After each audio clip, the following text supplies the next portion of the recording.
নমস্কার বন্ধুরা, সবিতা রান্নাঘরে আজকে রান্না করবে আমরা বলি লাউ, এদিকে বলে ঘিয়া। এটা আমি কোপ্তা বানাবো।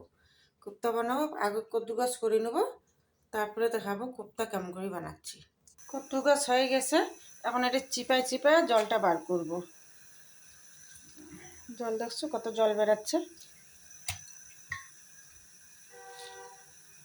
এখন দেবো বেসন, 2 চামচ 3 চামচ দিয়ে দেবো বেসন। ধনিয়া গুঁড়া, জিরা পাউডার, গরম মশলা, হলুদ গুঁড়া, লাল লঙ্কার গুঁড়া, একটু কচুরি মেথি। ধনিয়া পাতা নাই, ওই জন্য কচুরি মেথি দিলাম। নুন এক জায়গা দিয়ে মাখবো এখন সবগুলো। আদা, রসুন, কাঁচা লঙ্কা একসঙ্গে বাইটা রাখছি, এটা একটু দেবো পেস্টটা। তেল গরম হয়ে গেছে, এরকম করে গোল গোল করে দিয়ে ভাজবো।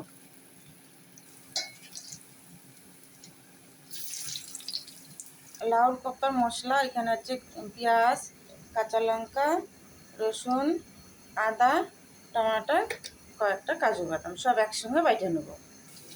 বড়াটা হয়ে গেছে, নামাই নেব। কত সুন্দর গোল গোল বড়া হয়ে গেছে, নরমও হয়েছে সুন্দর। একটু বড় বড় হয়েছে, একটু নরম হয়েছে সুন্দর।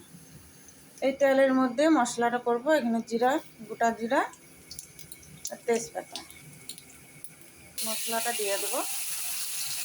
টমাটো একটা বাইটে নিব। টমাটোকে সাথে এখানে লঙ্কার গুঁড়া, জিরা পাউডার, ধনিয়া পাউডার একসঙ্গে বাইটে নেব। মশলাটা দিয়ে দেবো, হলুদ গুঁড়ো, নুন। মশলা হয়ে গেছে, এই যে লাউটার যে মানে চিপছি, এটা জলটা এটা দিয়ে দেবো। মশলা দেবো, জল গরম জল দিচ্ছি, তাহলে সবজিটা ভালো ফুটে তাড়াতাড়ি। গরম জল দিলে ঝোলটা ফুটে গেছে, এখন বড়াগুলো দিচ্ছি।